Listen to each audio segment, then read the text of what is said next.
Telugu Desam party ప్రతిష్టాత్మక పసుపు పండుగ మహానాడు హైబ్రిడ్ విధానంలో బుధవారం అట్టహాసంగా ప్రారంభమైంది. మంగళగిరిలోని పార్టీ కేంద్ర కార్యాలయంలో టీడీపీ అధినేత ముఖ్యమంత్రి నారా చంద్రబాబు నాయుడు తెలుగుదేశం జెండాను ఆవిష్కరించి స్వర్గీయ ఎన్టీఆర్ విగ్రహానికి ఘనంగా నివాళులర్పించారు. Party working president Nara Lokesh, polit bureau సభ్యులు, జాతీయ రాష్ట్ర కమిటీ సభ్యులు కూడా ఎన్టీఆర్ విగ్రహానికి నివాళులర్పించారు.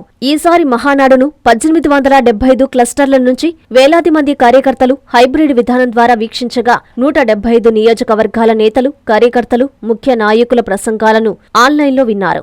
మహానాడు మొదటి రోజు నెల్లూరు, కోవూరు ఎమ్మెల్యే వేమిరెడ్డి ప్రశాంత్ రెడ్డి కూటమి ప్రభుత్వ సూపర్ 6, సూపర్ హిట్ అంశాలపై మాట్లాడారు. సీఎం చంద్రబాబు పరిపాలనలో ఆంధ్రప్రదేశ్లో ఒక సరికొత్త చరిత్రను లిఖిస్తుందని పేర్కొన్నారు. మీరు ప్రజల డబ్బుతో ప్రచారం చేశారు.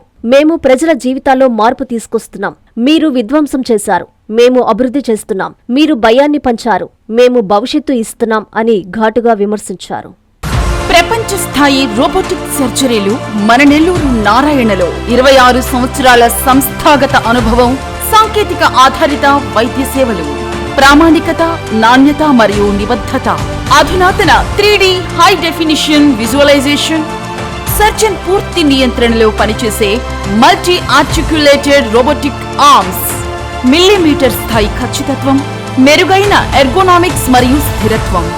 Narayana robotic surgery. తక్కువ నొప్పి, తక్కువ రక్తస్రావం, వేగంగా కోలుకోవడం, త్వరితంగా డిశ్చార్జ్. నెల్లూరు పరిసర ప్రాంత ప్రజలకు అందుబాటులో కలదు.